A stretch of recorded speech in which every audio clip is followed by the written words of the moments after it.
Ever wondered why some of your chicks don't survive the brooding stage in poultry farming? Well, there's a host of common problems that might be hindering your success. First up is temperature. Just like Goldilocks, your chicks need their surroundings to be just right. Not too hot, not too cold.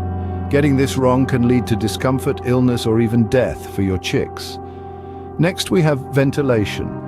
Fresh air is vital for the health and well-being of your chicks, but inadequate ventilation can lead to respiratory problems and, in extreme cases, suffocation. Then there's the issue of sanitation.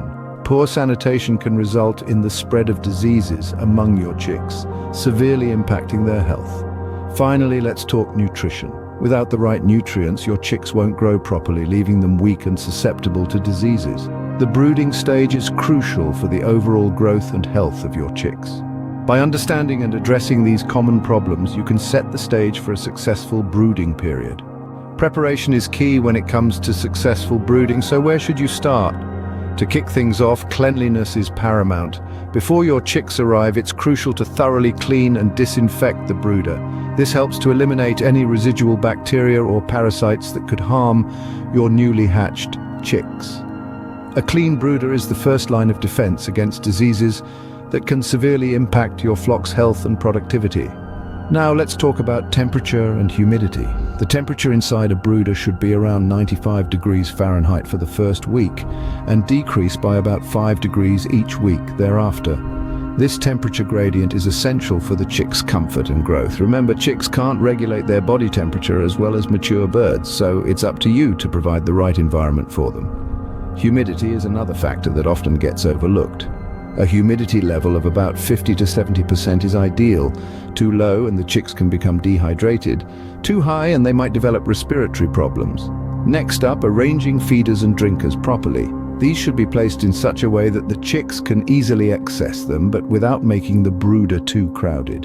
Ensure that feeders and drinkers are cleaned regularly to prevent the spread of diseases. Choosing a good quality brooding box is also significant. It should be sturdy, easy to clean, and provide adequate space for the chicks to move around. The brooding box should also have a heat source, such as a heat lamp, to maintain the right temperature. Finally, you should also consider the bedding material for the brooder. Pine shavings are a popular choice due to their absorbency and relative low cost.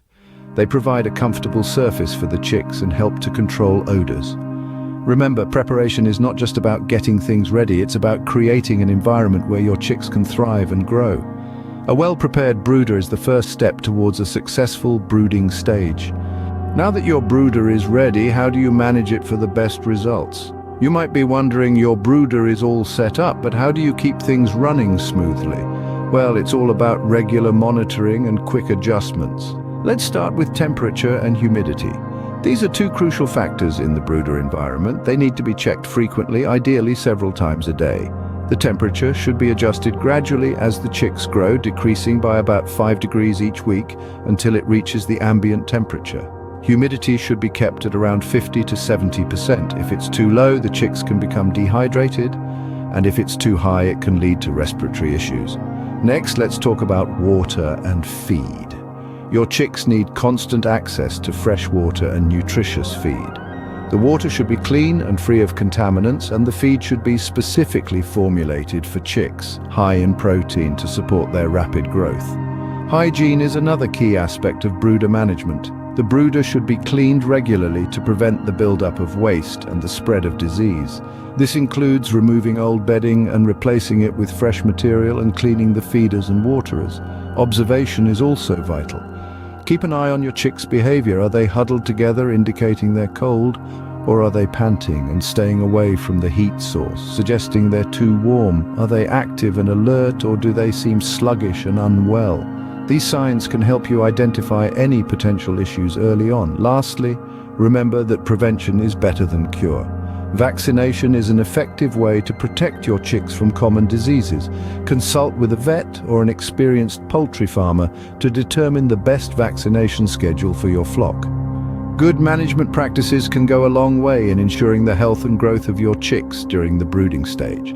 So stay vigilant, be proactive, and your chicks will thank you with robust growth and healthy development. Even with all the right preparations and management, problems can arise, so what can you do? Well, the first common problem is maintaining the right temperature. If your chicks are huddled together under the heat source, they are cold, and the temperature needs to be increased. If they are spread out and panting, they are too hot, and the temperature needs to be decreased.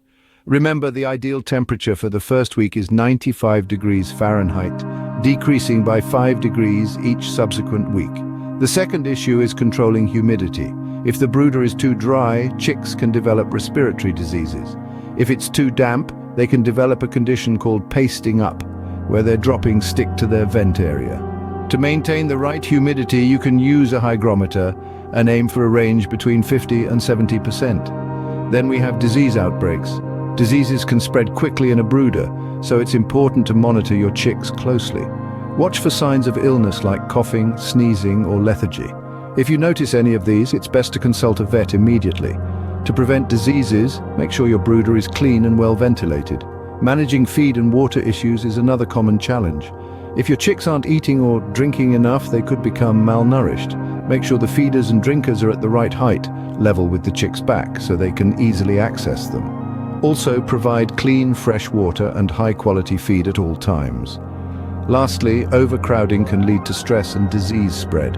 Ensure there's enough space for each chick to move around freely. The general rule of thumb is to provide about half a square foot of space per chick during the first week and increase it as they grow. So, there you have it. Troubleshooting in brooding involves keen observation, quick response, and a good understanding of your chick's needs. Being able to troubleshoot problems is an essential skill for any poultry farmer. In the end, successful brooding boils down to a few key points. As we've journeyed through this guide, we've underscored the importance of the brooding stage for our feathery friends. It's a crucial period that can make or break the health and productivity of your flock. We've walked through the steps of preparing the brooder, a sanctuary for your chicks. From choosing the right location, ensuring proper ventilation, to maintaining the ideal temperature, each detail plays a vital role. Then we navigated the nuances of managing the brooder. From monitoring the chick's behavior, adjusting the environmental conditions, to providing the right nutrition, every aspect is crucial in maintaining a conducive environment for your brood. And of course, we've tackled how to troubleshoot common problems, because, as with any endeavor, challenges may arise. But with knowledge and preparedness, they become mere bumps on the road. Now, we'd love to hear from you. Have you faced any specific challenges during the brooding stage that we didn't cover? Or maybe you have some tips and tricks of your own you'd like to share. Drop a comment below and let's keep the conversation going. As we wrap up, don't forget to hit that like button if you found this video helpful. It really helps us out and lets us know we're on the right track. And if you haven't already, please consider subscribing to our channel. We've got plenty of farming guides on the way and we wouldn't want you to miss out. Remember, a successful brooding stage sets the foundation for a healthy and productive flock. Thank you for watching. Happy farming!